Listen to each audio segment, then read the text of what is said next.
13 साल से शादी के हो गए हमारे। सर मैं कहाँ जाऊँ। एक मनीष दुबे सर कमांडेंट है, उन्हीं साथ उनका अवैध संबंध है। मैंने सर उनको 22 फरवरी को रंगे हाथ अपने आवास पे पकड़ लिया था। ये मेरी नौकरी जाने वाली सर, वो सर इतना सर घोटाला की हुई है। 10-10 लाख रुपए सर लेती है पट्टा करने का, उनके साथ कोई कार्रवाई नहीं हो रही है सर। जिला कमांडेंट होमगार्ड गाजियाबाद में है सर, वो खुद शादीशुदा पहले से है सर वो वही सर उसी का सर मेरे पत्नी के साथ अवैध संबंध। उसकी पत्नी भी सर बहुत परेशान है, मुझसे संपर्क में आई, कही भैया हम दोनों का परिवार टूट रहा है, किसी तरह सही कर लिया जाए। हमने कहा बहन मैं पूरी कोशिश कर रहा हूँ। अभी आप लोगों ने जिस शख्स को देखा वो है आलोक मौर्य। जी हाँ, एसडीएम ज्योति मौर्य के पति आलोक मौर्य।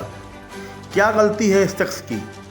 क्या गलती सिर्फ इतनी है कि इसने अपने पत्नी को पढ़ाई में अच्छे देखकर बाहर पढ़ने के लिए भेजा।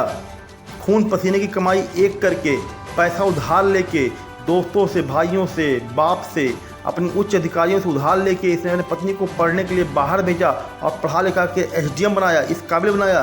क्या इसीलिए बनाया कि इस पत्नी एक उच्च अधिकारियों की उच्च पोस्ट पे पहुंच के अपनी पति को तलाक दे दे, गैर मर्दों के साथ रंगलिया बनाए? क्या इसीलिए भेजा? अगर ऐसा है तो समाज में इससे एक बहुत ही बड़ा गंदा संदेश जा रहा है दोस्तों। कोई भी पति अपनी पत्नी को पढ़ने के लिए अब बाहर नहीं भेजेगा। यहाँ तक कि जिन लोगों ने भेजा भी है वो भी लोग अपनी पत्नी को वापस बुला रहे हैं। इनसे मिलिए, ये हैं पारसनाथ जी, एसडीएम ज्योति मौर्य के पिता पारसनाथ जी। जब इनसे सवाल पूछा जाता है तो ये सवाल का जवाब देने में आनाकानी करते हैं, पीछे हटते हैं, किसी भी सवाल का जवाब देना नहीं चाहते हैं। ये आरोप लगा रहे हैं कि आलोक मौर्य के परिवार की तरफ से इन्हें ये बताया गया कि आलोक मौर्य एक सफाई कर्मी नहीं है बल्कि ग्राम पंचायत अधिकारी हैं, जो शादी के कार्ड में छपाया गया, ऐसा इनका कहना है। क्या इनको शादी के बाद कभी भी इनकी बेटी को या इनको ये जानकारी नहीं हुई कि आलोक मौर्य क्या हैं? आज इनकी जब बेटी एक अच्छे पोस्ट पे पहुंच गई, उच्च अधिकारी हो गई, एसडीएम बन गई, तब इनको जानकारी हुई कि आलोक मौर्य एक सफाई कर्मी हैं। करें कि जिस लड़की को आपने पढ़ा लिखा करके एसडीएम बनाया वो आपकी जान की प्यासी हो रही है, क्या पूरा मामला? सर इसका सर मेन कारण सर है मनीष दुबे के साथ उनका अवैध संबंध सर, जिसकी जानकारी सर हमें करीब साल भर पहले हुई, लेकिन सर उन्होंने कहा कि दोस्ती है। खैर सर हमारी पत्नी सर एसडीएम थी, उस समय इलाहाबाद प्रयागराज में सोराम तहसील में रहीं। तो मैंने कहा सर बड़े पद पे हैं, दोस्ती तो हो ही सकती सर, अधिकारियों से बात साथ बैठना उठना। तो मैंने सर उन्होंने मैं ये कह के टाल दिया, तो सर मैंने ध्यान नहीं दिया। सर इसकी भनक सर मुझे उसका ये जो शक था वो विश्वास सर 22 फरवरी को हुआ, जब मनीष दुबे गाजियाबाद से चलकर सर मेरे आवास एलनगंज स्थित सरकारी आवास पे आया और इनके साथ एक साथ कमरे में मैंने इनको देखा अवैध संबंध बनाते हुए। तब से सर ये मनीष दुबे और ज्योति मौर्य मेरे जान के पीछे पड़ गई हैं। कौन है, पूरी कहानी बताइए, क्या मामला? सर 2010 में ज्योति मौर्य के साथ मेरी शादी हुई सर। मैं सर पंचायत राज विभाग में सर 2009 में सेलेक्ट हुआ प्रतापगढ़ में सर, वहीं पे नौकरी कर रहा हूँ सर। और 2010 में इनसे 19 नवंबर को मेरी शादी हुई और सर उसके बाद हमारे संबंध बहुत अच्छे रही। इन्होंने कहा मुझे पढ़ना है सर, मैं इनको पढ़ाने के लिए मैं इलाहाबाद लेके आया। और इलाहाबाद में सर द काउंसिल कोचिंग है, वहाँ पे इलाहाबाद की सबसे अच्छी कोचिंग थी। मैंने वहाँ पे किसी तरह सर पिताजी के सहयोग से, भाइयों के सहयोग से और यहाँ तक कि मैंने अपने डीपीआरओ साहब के सहयोग से पैसा उधार लेके इनको कोचिंग कराया। और सर ये मेहनत भी की सर और सक्सेस भी हुई। 2015 में ये सर एसडीएम पद पे चयन हुई, 16वीं रैंक इनकी आई। सर बहुत ही खुशी का माहौल हुआ कि हम एक छोटे पद पे रहते हुए अपनी पत्नी को इतना आगे ले गए। वो भी बहुत खुश थी, पूरा परिवार खुश था। और सर 2015 में ही मेरी सर भगवान की दया से मुझे इतनी खुशी मिली कि मेरी 2 जुड़वा बिटिया भी हुई और जिनका नाम हंसी खुशी मैंने रखा, क्योंकि उस समय खुशी का माहौल चल रहा था सर।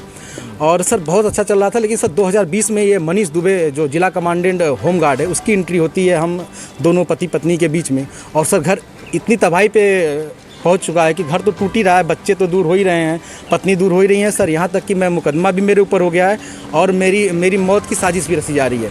क्या धमकी, आपको कोई धमकी दी उन्होंने? हाँ सर, उन्होंने फ़ोन पे सर अभी 1 हफ्ते पहले फ़ोन पे सर उन्होंने हमारे गांव के किसी लड़के से बात की, तो उसने मुझे कॉन्फ्रेंस किया। तो उन्होंने उस पर कहा कि तो जो तुम काम कर रहे हो, जो ये जांचें करा रहे हो या करा रहे हो, इसके कारण तुम्हारी जल्दी से तुम मर जाओगे। हमने कहा ठीक है आप मरवा दीजिए। तो मैं नहीं मरवा रही हूँ, जो करवा रहे हो इसके कारण मारे जाओगे। हत्या की धमकी दी है? जी सर, हत्या की। और सर उनका भाई सर सचिन मौर्य है सर, वो मेरे घर से सर रखे मेरे काफ़ी जो कुछ पैसे थे, जेवरात थे, वो सर लेके चला गया। मेरे सर उसकी वीडियो बना के भेजा कि मैं लेके जा रहा हूँ, जो करना हो कर लीजिए। और सर मुझे चैटिंग लिख के भेजा है कि आपका व्हाट्सअप सब कुछ गायब कर दूंगा, हैक कर लिया हूँ, जो सेव करना हो सेव कर लीजिए।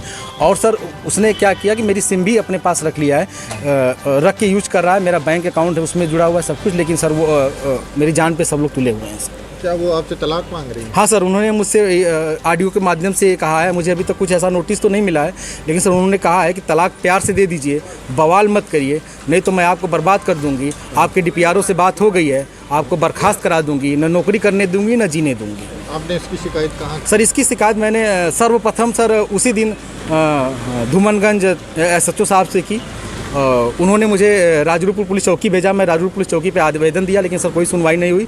फिर सर उसके बाद मैंने, ये 25 अप्रैल की बात है, फिर मैंने 27 अप्रैल को सर उनको ये रजिस्ट्री के माध्यम से सर उनको भेजा, कमिश्नर साहब को भेजा।